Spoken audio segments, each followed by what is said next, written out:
ദൈവനാമം മഹത്വപ്പെടുമാറാകട്ടെ. സമാധാന സന്ദേശത്തിലൂടെ എന്നെ ശ്രദ്ധിക്കുന്ന എല്ലാ പ്രിയപ്പെട്ടവർക്കും വീണ്ടും വരുന്നവനായ ക്രിസ്തുയേശുവിന്റെ നാമത്തിൽ എൻ്റെ സ്നേഹവന്ദനം.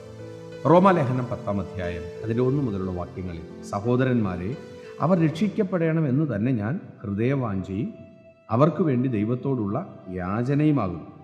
അവർ പരിജ്ഞാനപ്രകാരമല്ലെങ്കിലും ദൈവത്തെ സംബന്ധിച്ച് എരിവുള്ളവർ എന്ന് ഞാൻ അവർക്ക് സാക്ഷ്യം പറയുന്നു. അവർ ദൈവത്തിൻ്റെ നീതി അറിയാതെ സ്വന്തം നീതി സ്ഥാപിപ്പാൻ അന്വേഷിച്ചും കൊണ്ട് ദൈവത്തിൻ്റെ നീതിക്ക് കീഴ്പ്പെട്ടില്ല.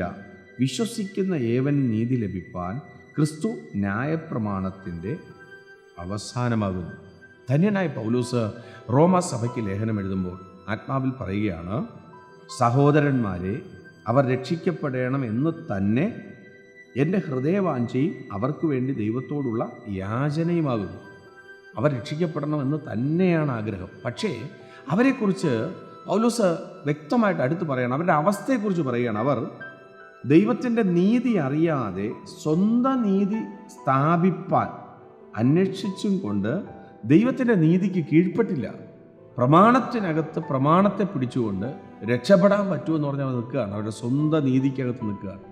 പക്ഷേ ഇവിടെ പറയുന്നു, സ്വന്തം നീതി ദൈവത്തിൻ്റെ നീതിക്ക് കീഴ്പ്പെട്ടില്ല.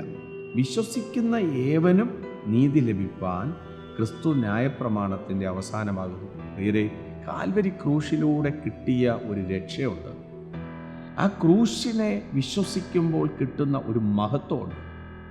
കർത്താവ് അവസാനത്തുള്ള രക്തം വരെ നമുക്ക് വേണ്ടി ചൊരിഞ്ഞു തന്ന ആ ദൈവ സ്നേഹമുണ്ട്.